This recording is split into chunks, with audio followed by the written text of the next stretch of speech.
Hey guys, we're here with Dave from Machine Head. How you doing, man? Hey, how's it going? Good. Well, I just read today that you guys are going to be opening for Metallica, man. How's that, dude?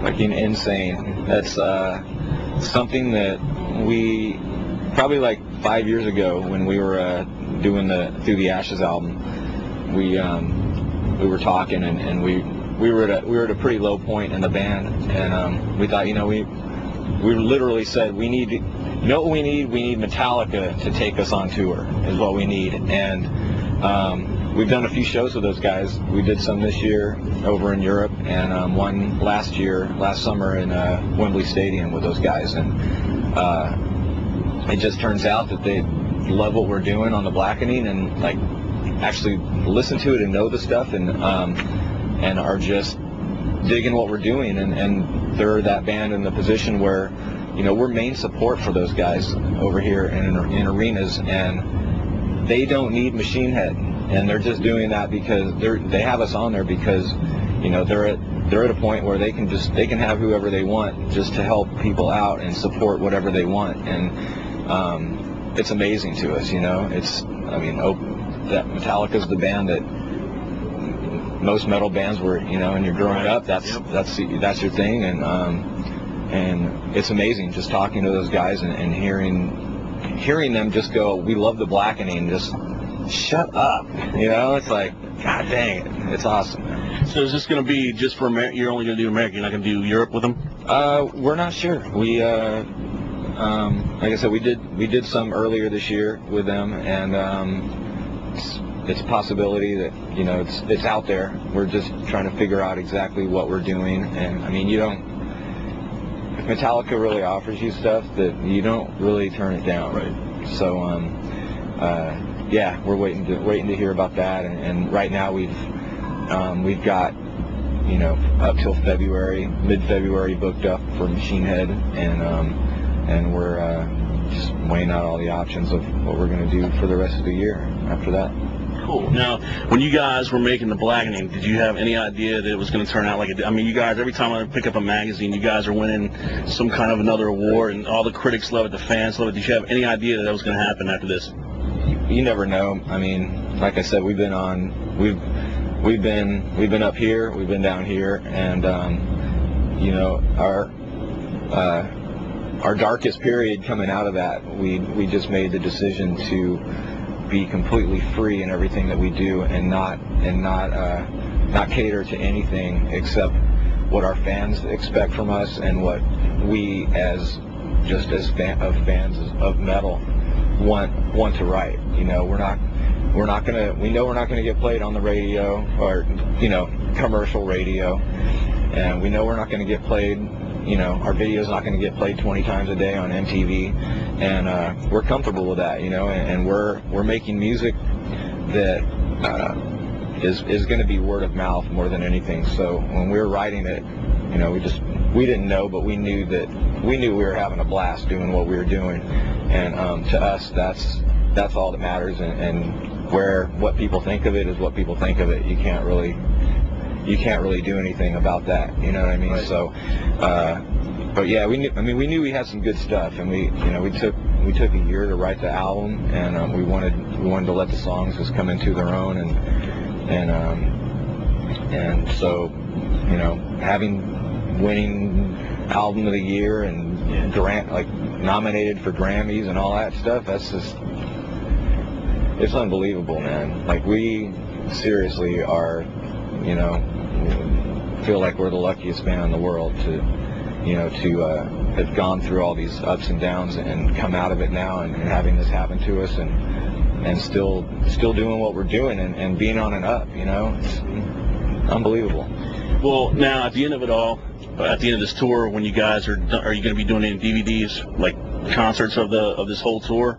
You're going to have to with Metallica, man. Yeah, I mean, we've got right now we're working on Roadrunner's putting out a Blackening, like a re-release with we're putting some B-side songs on it. We've got a DVD that's coming out with it, and that's got stuff from we just headlined with Full Force Festival in Germany, and the footage was amazing. It was actually the same people that filmed our DVD Elegies. Okay. So it's it's amazing looking. And then also Rock and Rio that we did with Metallica, and that's amazing. Metallica let us use their huge HD backdrop for our logo, and we just look like gods up there. It's unbelievable. And so we're putting some of that stuff on there. We're putting some stuff from the 10th anniversary Burn My Eyes show on the DVD. So yeah, it's going to be really cool. So that's right now, as far as like DVD stuff for the blackening, that's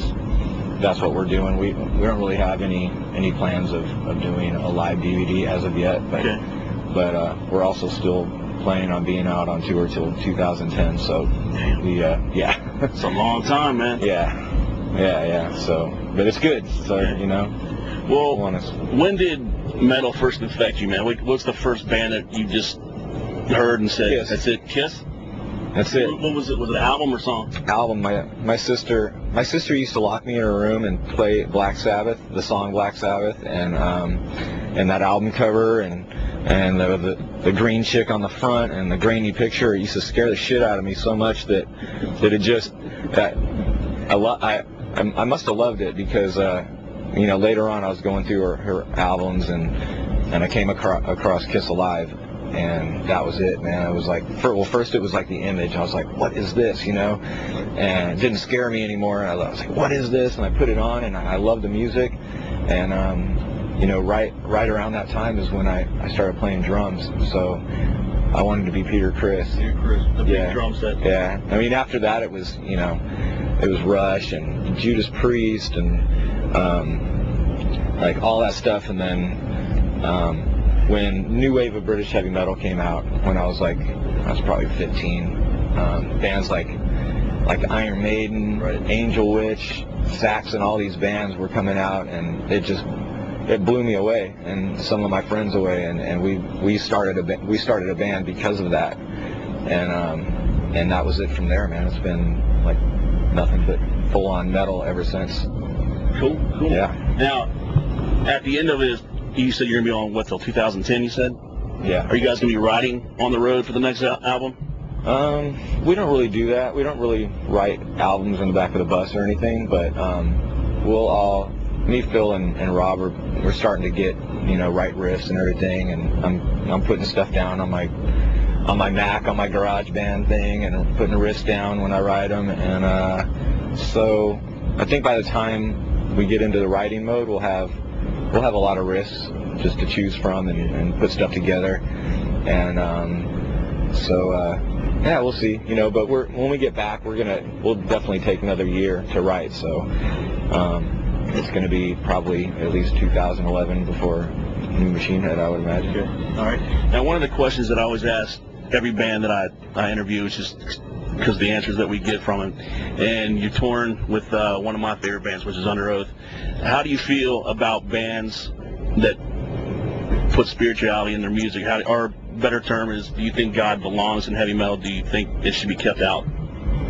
I mean, music is music, and it's expression. You know, it's expression of whatever you feel and whatever you think, and I think, you know, I think it's great. It's you know, to me that's what it is. I mean, music isn't a negative thing, and I have my own beliefs, and they're definitely not Christian in any way or whatever. You know, not like I'm Satanist or anything, but yeah, man, I think that, you know, that they're awesome. I think they're a great band. You know, so actually a lot of it's weird because a lot of the stuff that I do listen to just happens to be Christian metal, you know. Right. I love the band Flyleaf too. Like, that's one of my favorite albums, and I'm like listening to them, I'm like, wait a minute, this is Christian rock, you know? And I'm like reading the lyrics, I'm like, holy shit, like, what is the deal? I'm like, all this stuff that I'm liking is you know, it's Christian, but it's just positive, you know, it's